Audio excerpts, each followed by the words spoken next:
Kapil travels for 4.5 hours at the speed of 50 kilometre per our. Kapil 4.5 घंटे travel करता है 50 kilometre per our की speed से, and for 7.5 hours at the speed of 70 kilometre per our. और उसके बाद 7.5 hours travel करता है 70 किलोमीटर पर आवर की स्पीड से। At the end of it he find that he has covered 6/7 of the total distance. यानी दोनों journeys travel करने के बाद उसने टोटल डिस्टेंस का 6/7 डिस्टेंस ट्रैवल किया है। At what average speed should he travel to cover the remaining distance in 5 hours. तो उसे किस एवरेज स्पीड से चलना चाहिए कि वो बची हुई जर्नी को 5 घंटे में ट्रैवल कर पाए। हमें पता है कि दोनों जर्नीज में उसने जितना भी ट्रैवल किया उससे उसने 6/7 ऑफ द डिस्टेंस ट्रैवल किया है। तो हम दोनों कंडीशन से डिस्टेंस फाइंड कर लेते हैं और वो जो डिस्टेंस आएगा वो 6/7 ऑफ द डिस्टेंस होगा। We know distance is equal to speed multiply time. तो पहले केस में we have 4.5 multiply 50, values question से देख के पुट कर रहे हैं।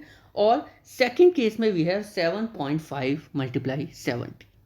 दोनों को मल्टीप्लाई करेंगे, फिर ऐड करेंगे, बॉड मास का यूज़ करेंगे, वी गेट 750 किलोमीटर। तो 6/7 ऑफ द डिस्टेंस है 750 किलोमीटर। तो टोटल डिस्टेंस क्या होगा? टोटल डिस्टेंस होगा 750 into 7/6। We will get 875 kilometres. तो टोटल डिस्टेंस जो ट्रैवल करना है वो है 875 किलोमीटर। अब 875 किलोमीटर में से 750 तो उसने ट्रैवल कर लिया है, तो कितना डिस्टेंस बचा? 125 किलोमीटर। तो अब उसे 125 किलोमीटर ट्रैवल करना है। क्वेश्चन में गिवन है कि उसको टाइम लगाना है 5 आवर्स। तो कितनी स्पीड होगी?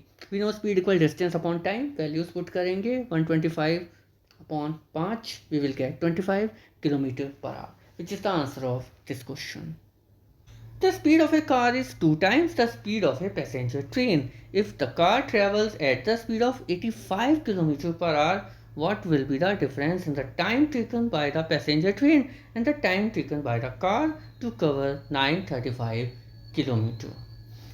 एक कार एक ट्रेन से 2 टाइम्स स्पीड पे चल रही है। अगर कार ट्रैवल करती है 85 किलोमीटर पर आवर पे, तो इसका मतलब ट्रेन ट्रैवल कर रही है 85/2 किलोमीटर पर आवर के हिसाब से। हमसे पूछा है कि 935 किलोमीटर्स ट्रैवल करने के लिए कितना टाइम लगेगा दोनों में, और फिर इनका डिफरेंस निकालना है। ये है इस क्वेश्चन के option. You know time is equal to distance upon speed. हमें डिफरेंस इन द टाइम निकालना है, तो हम टाइम की क्वेश्चन बनाएंगे। तो रिक्वायर्ड टाइम होगा time taken by train minus time taken by car. क्योंकि ऑब्वियस सी बात है, कार चल रही है बहुत तेज़, तो तेज़ चलने का मतलब टाइम कम लगेगा, और ट्रेन कार से धीरे चल रही है तो टाइम ज़्यादा लगेगा।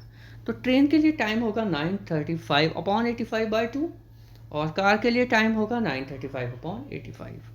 सॉल्व करेंगे, 935/85 कॉमन आ गया, बहुत ईजी सी कैलकुलेशन हो गई है, एंड रिजल्ट इज 11 आवर्स।